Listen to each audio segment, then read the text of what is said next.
All rise.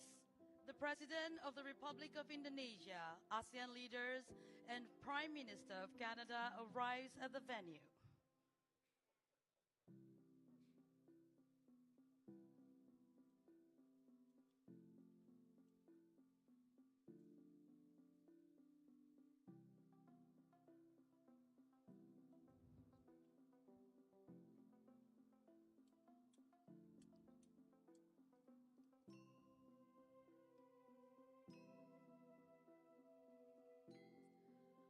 Please be seated.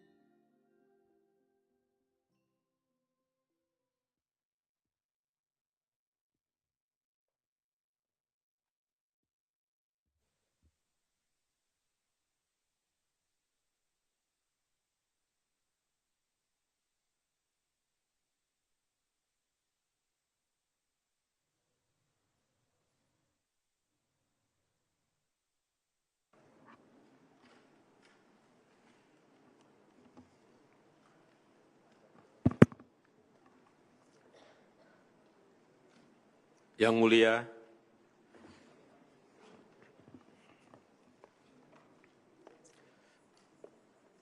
Mulia, Perdana Menteri Justin Trudeau, Sri Baginda, Yang Mulia para pemimpin ASEAN. Hari ini kemitraan ASEAN dan Kanada memasuki fase baru, yaitu sebagai mitra strategis. Selamat datang di keluarga besar ASEAN, PM Trudeau dan adil di kawasan. Selain itu, sebagai mitra strategis Kanada, saya harapkan dapat menjadi jangkar perdamaian dan stabilitas kawasan yang mentaati hukum internasional dan mendorong kerjasama yang lebih konkret dan inklusif, terutama di kawasan Indo-Pasifik. Demikian dari saya, dan dengan ini saya nyatakan KTT ASEAN dan Kanada dibuka. Selanjutnya saya mengundang Yang Mulia Justin Trudeau, Perdana Menteri Kanada, untuk menyampaikan pidato pembukaannya. Yang Mulia, saya persilahkan.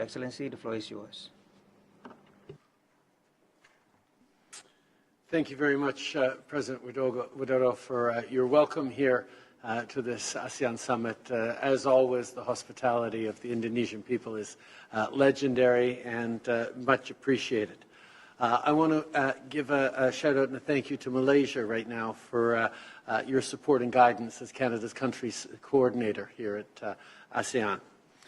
My friends, it is a great honor for Canada to once again be part of this summit this year. I've been participating in ASEAN summits personally since 2017.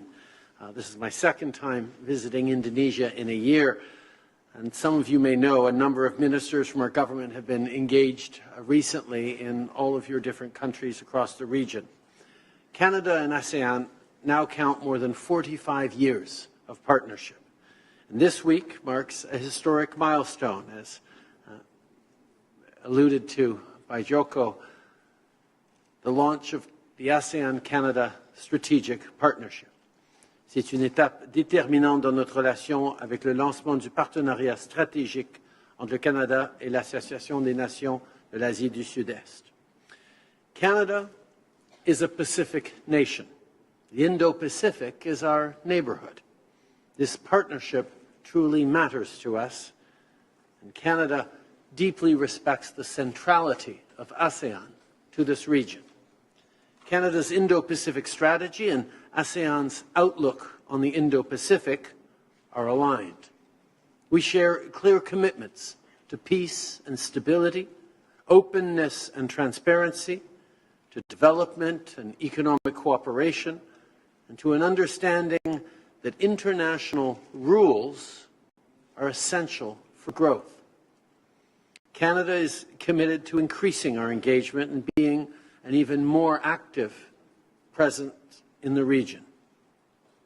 Last year, Canadian exports from and imports to ASEAN increased by 29% from the year prior.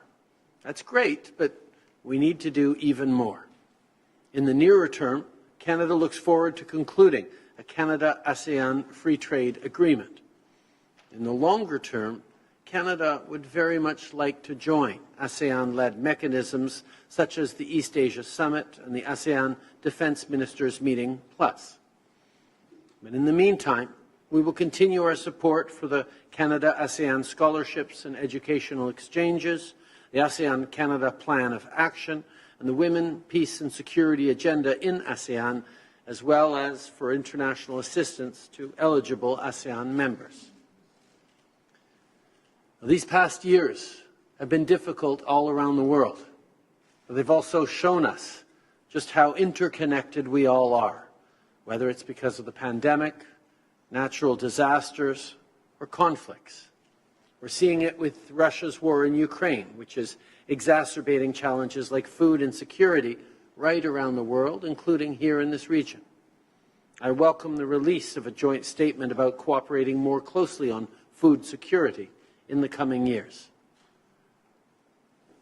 Canada can help in a number of ways. We can contribute to food and energy security. We're a reliable trade partner. We can leverage the expertise of our private sector and invest in growth that benefits all sides, including through technical capacity building. We can work together to tackle climate change, and we're an excellent investment destination. We've seen much progress on many initiatives from our Indo-Pacific strategy that will bring mutual benefits for ASEAN and for Canada. As I mentioned to a number of colleagues and friends that I was coming to Jakarta for the ASEAN Summit, people remarked on how far away that was and how long and perhaps grueling a travel that would be to come here. All of you who go the other way to our time zone in New York regularly know that it is a challenging trip. But regardless of the geographical distances, these past years have shown us just how connected and close we all are. Things that happen in any corner of the world now affect every corner of the world. And more importantly, things that happen to people in any corner of the world have impacts on people in every other corner of the world.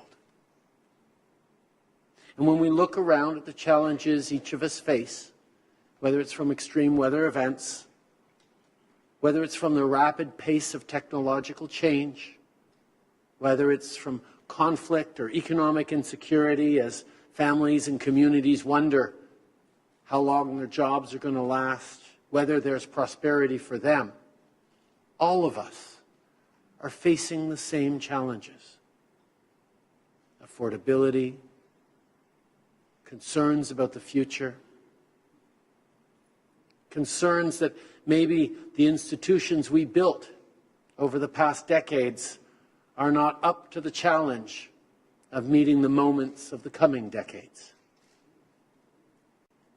What citizens need most is stability, reassurance, and the confidence that as changing as the future is, together as leaders, we're building a plan not just to get through it as countries, but to make sure everyone gets through it as citizens, as people, as families, as neighborhoods, as communities. So even as we come together here from very different regions of the world, we do so with common values and a common goal.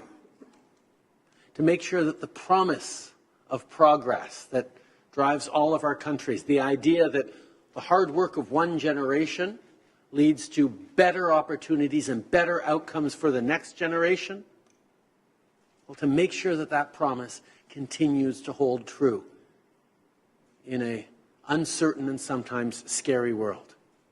So the more we can keep coming together, rolling up our sleeves and working on our shared problems, the more we're going to be able to solve them, not just for us sitting around this table, but more importantly, for the citizens at home, hoping we're going to make it a bit better.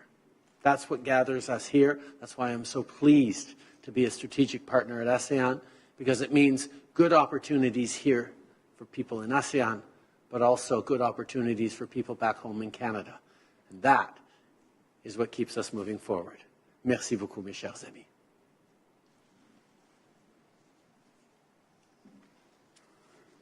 Terima kasih Yang Mulia.